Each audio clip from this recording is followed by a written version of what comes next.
This Civic Media podcast is sponsored by UW Organ and Tissue Donation. Organ donations are desperately needed, and now is the right time to become an organ donor. Talk to your family. Get the dot. Save lives. Go to heroicdeed.com.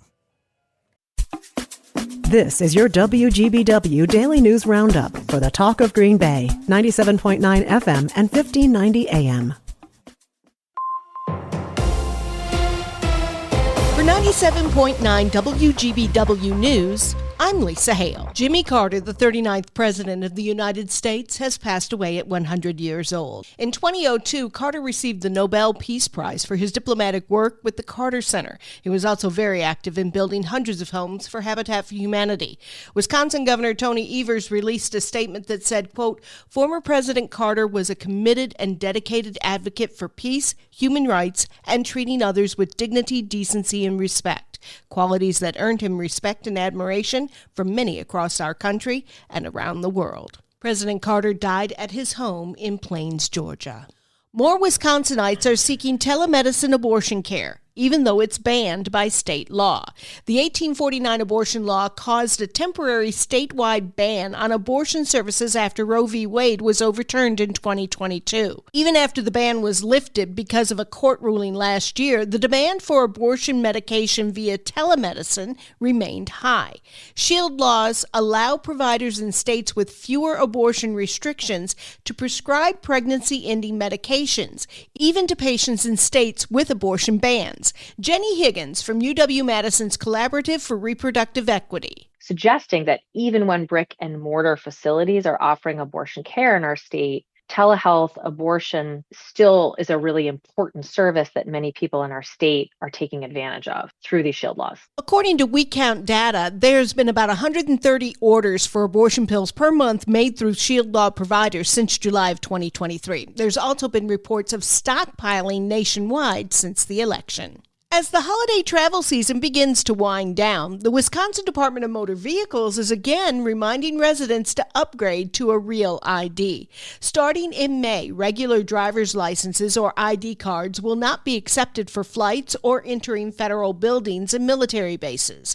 DMV officials say about 60% of eligible residents already have a real ID, which they started issuing in 2013. To get a real ID, residents will need to bring proof of their name, date of birth, address, and social security number to their local DMV office. As whooping cough or pertussis continues to spread, Wisconsin has seen one of the worst outbreaks in the country. According to the Centers for Disease Control and Prevention, Wisconsin trails only New York and Pennsylvania in the number of reported cases. Department of Health Services data shows nearly 2,400 reported cases this year, a huge increase from the 51 cases last year. Nationwide, the number of whooping cough cases is the highest it's been since 2014, and in Wisconsin, it's the highest they've been since 2012. The best way to avoid whooping cough is to be vaccinated. Infants are most susceptible to the disease. A Wisconsin Watch report says the cost of jailing children is about to jump. Here's Stuart J. Waddles. It's reported the cost of incarcerating a juvenile at Lincoln Hills and Copper Lake has ballooned to nearly $463,000 a year. It'll be nearly twice as much in 2 years, and that's despite a declining population of youth. Leaders in the state have been trying to close the facility due to ongoing funding and policy issues. Alternative plans to build smaller regional facilities have been slow to move along. There could be some tariffs coming in the new year, and some Wisconsin businesses are worried. Eau Claire Outdoors sells gear for camping and backwoods experiences, and owner Kate Felton says she carries products manufactured both in the United States and elsewhere. She worries about shoppers being able to afford the brand she stocks if manufacturers increase prices as a result of a tariff backlash. The Trump tariffs really couldn't come at a worse time for small businesses. Certainly, there's no good time for this to come, but this moment in particular is just a very dangerous moment for prices to increase on small businesses. Eau Claire small businesses saw record low sales this past year, including the lowest turnout for Small Business Saturday in over a decade. President-elect Donald Trump has promised to impose a new slate of tariffs as soon as he enters office. Wisconsin Governor Tony Evers has announced the launch of a new rebate program with the Public Service Commission. According to a press release, the Home Electrification and Appliance Rebate will provide instant discounts for low and moderate income households to install energy-efficient appliances. Officials say the program will help lower the cost of those appliances up front and help struggling families reduce their energy bills long term. The program received nearly $75 million in funding from the Inflation Reduction Act. While the hours left in December are dwindling, the Wisconsin DOT reminds drivers of the law of the month. Plan ahead to prevent impaired driving. On average, someone is injured or killed in an impaired driving crash every 2 hours in Wisconsin. In 2023, there were over 7,700 impaired driving crashes that claimed the lives of 186 people on Wisconsin roads. With the many holiday gatherings and festivities planned for tomorrow, be sure you have a safe ride home. A Northeast Wisconsin recreation center known for its cross-country skiing trails, biathlon events, and training facilities will host the 2025 World Snowshoe Championships, the U.S. Snowshoe Championships, and the Open Championships starting February 27th through March 2nd. Aaron's Nordic Center in Brillion expects the event to boost local tourism with an influx of visitors competing for a prize purse of over $16,000. Aaron's Nordic Center has state-of-the-art snowmaking capabilities that make it perfect for cross-country skiing, biathlons, snowshoeing, and more. I'm Lisa Hale, 97.9 WGBW News. For news anytime, log on to WGBW.FM. The Packers are swept by the Vikings. Hi, I'm Mike Clemens with sports. For the second time this season, the Packers lost to the Vikings, again by just 2 points, the final 27-25 at U.S. Bank Stadium. Packers running back Josh Jacobs asked if the team has lost any confidence after being swept by both the Lions and now the Vikings this season. Not at all. I told our guys at halftime, believe in ourselves. At the end of the day, like I said, we did a lot of things I feel like was on us. So I told our guys, believe in ourselves. I don't think it was nobody in here that believed that we were just going to lose. I think everybody had the belief that we was going to pull it out some type of way.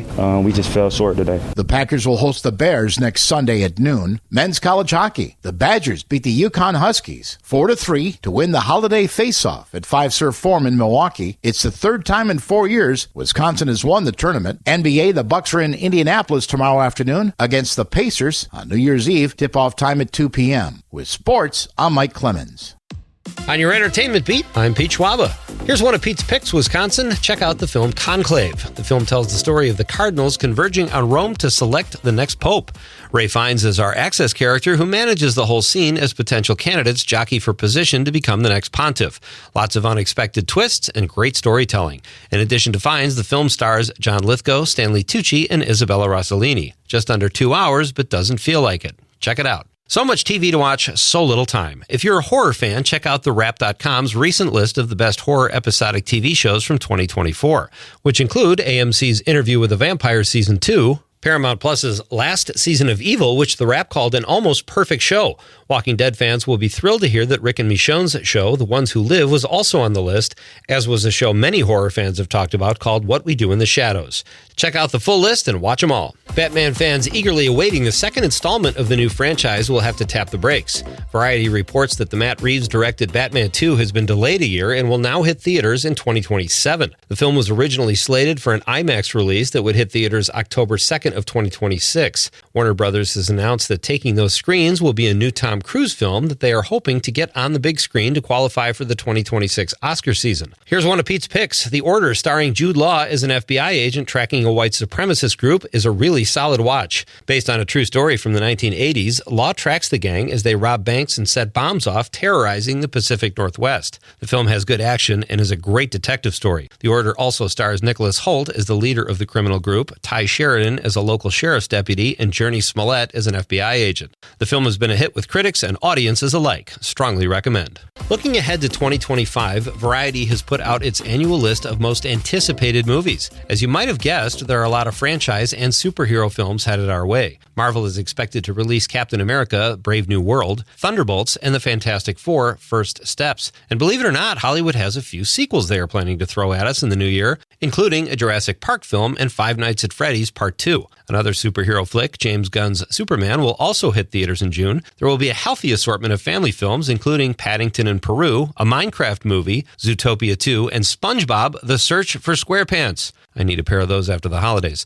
Looking well into next year, Hollywood will not let you forget that the second installment of Wicked for Good, opens next Thanksgiving. If that wasn't enough, James Cameron will also be putting out yet another Avatar film. Horror fans can also look forward to the third installment of Danny Boyle's 28 Days trilogy. For more showbiz fun, tune in to Nightlight with me, Pete Schwaba, weeknights from 6 to 8 p.m. on the Civic Media Radio Network. It's the last time we'll see the sunshine this year. With partly sunny skies today, will become mostly cloudy by tonight, with more areas of dense fog. High temperatures today stay mild, tapping the low 40s, and tonight slide below freezing. Then, we've got a light wintry mix on the way tomorrow. I'm meteorologist Brittany Merlot. Right now, 44 degrees. That's your WGBW Daily News Roundup from Civic Media. Subscribe to this podcast on Spotify, Apple, or wherever you find your podcasts. Find more news at WGBW.FM. The national news cycle never stops, but it can be hard to find news about your local community. Civic Media is dedicated to providing quality local and state news coverage across Wisconsin. With the Civic Media app, you can get notifications about local stories that matter to you and your community. Find the free Civic Media app in your phone's app store and choose notifications from the menu to tell us what kind of news you want to hear about.